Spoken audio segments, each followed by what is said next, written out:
Howdy, boys and girls.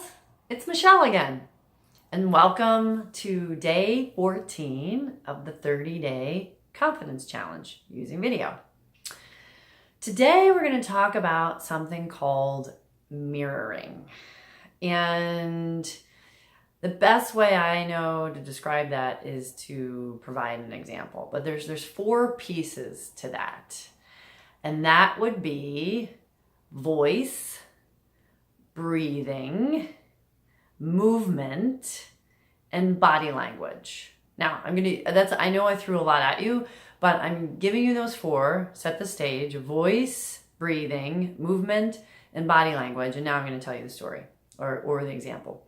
So there was a gal that was working with a new trainer. So Laura is a seasoned trainer, and she is working with Joe because he's learning to become a trainer, and his confidence wasn't really good in this space. So he knew the material, he felt good about the information that he had, but he wasn't really sure about his delivery and how to go about actually commanding the class and giving the material.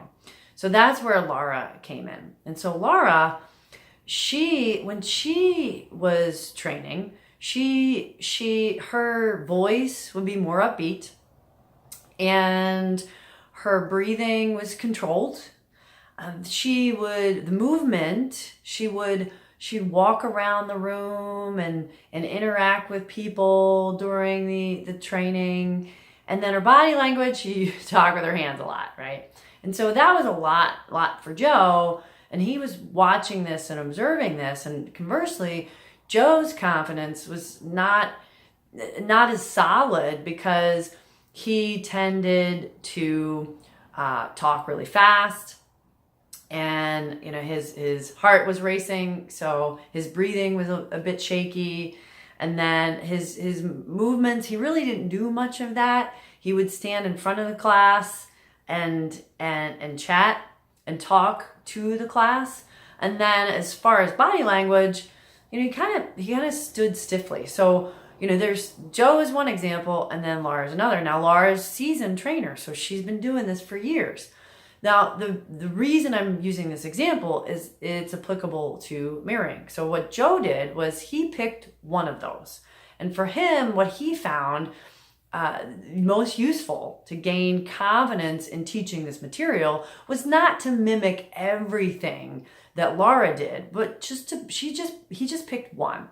And the one he picked, the one he liked the most and helped him gain confidence to teach this class was the movement. So he really enjoyed how Laura moved around the room, and she'd stop and she'd work with somebody, and then she'd start working, she'd walk around the room again, and then she'd be talking, using the whole room to engage the entire class. So that's what he started to mirror. He didn't work with all 4, he just picked one. And that's how he learned to become more confident in his training abilities. So to recap, those 4 were voice, that was number 1. Number 2 was breathing. Number 3 was movement. And number 4 was body language. So that's the tip for today. Now, I'd like to get to the prompt. I'd love for each of you to record a 2 to 3 minute video, whatever feels comfortable for you, to tell us which of those 4 you find the most fascinating. That's the first question.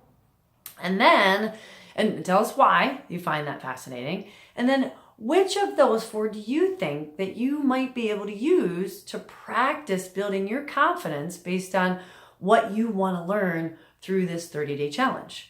So I'm excited to see what you have to say, and I'm looking forward to watching those videos.